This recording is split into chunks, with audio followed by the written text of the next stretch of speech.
শ্রীলঙ্কা সফরের প্রথম ২ ম্যাচে একাদশে ছিলেন না শেখ মেহেদী হাসান, কিন্তু কলম্বোর সিরিজ নির্ধারক ম্যাচে একাদশে ফিরেই মেহেদী প্রমাণ করেছেন বড় মঞ্চে এখনো অনেক কিছু দেওয়ার বাকি আছে তার।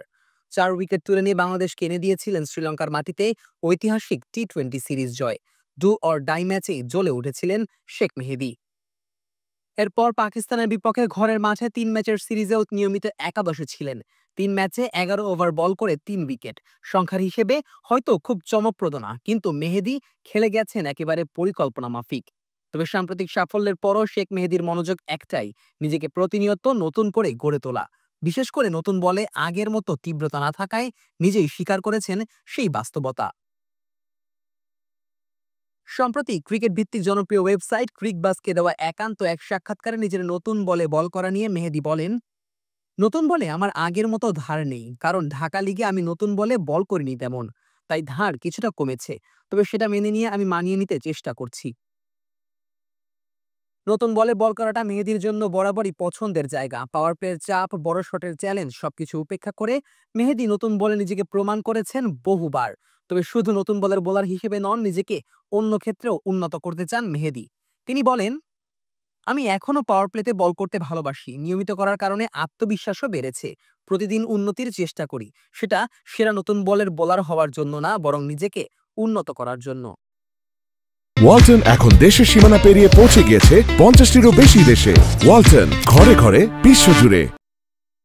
অনেকে মনে করেন মেহেদী বুঝি নির্দিষ্ট কন্ডিশনের জন্যই উপযুক্ত। শ্রীলঙ্কার বিপক্ষে প্রথম ২ ম্যাচে সুযোগ না পেলেও শেষ ম্যাচের উইকেটের কথা চিন্তা করে দলে নেওয়া হয়েছিল মেহেদীকে।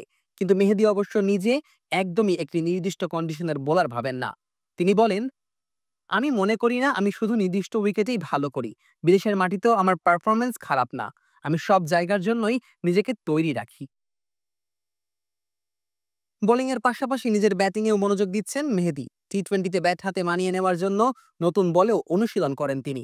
মেহেদী বলেন, নেট সেশনে সাধারণত টপ অর্ডাররাই নতুন বলে খেলে, কিন্তু আমার মতো ব্যাটারদেরও মাঝে মাঝে নতুন বলে খেলতে হয়। অন্তত ২ ওভার যেন ভালো পেসারদের বিপক্ষে ব্যাট করতে পারি, এটাই দরকার। এদিকে মিরপুরের উইকেট নিয়ে টাইগার ক্রিকেটারদের আক্ষেপ অনেক দিনের পুরনো। তবে বিশ্বকাপ কিংবা এশিয়া কাপের মতো বড় আসর সামনে রেখে প্রস্তুতির জন্য ভালো উইকেট প্রয়োজন বলে মনে করেন মেহেদী। সেক্ষেত্রে চট্টগ্রাম বা সিলেটে অনুশীলন করা যেতে পারে বলে মত প্রকাশ করেছেন এই অফ স্পিনিং অলরাউন্ডার। তিনি বলেন, আন্তর্জাতিক টুর্নামেন্টে উইকেট ভালো থাকে, একটু ভুল করলেই শাস্তি পেতে হয়। ভালো উইকেটে খেলে অনুশীলন করলে পরিকল্পনা বাস্তবায়ন সহজ হয়। শুধু মিরপুর না, চট্টগ্রাম বা সিলেটেও অনুশীলন করা যেতে পারে। Nazmus Sakib, on field.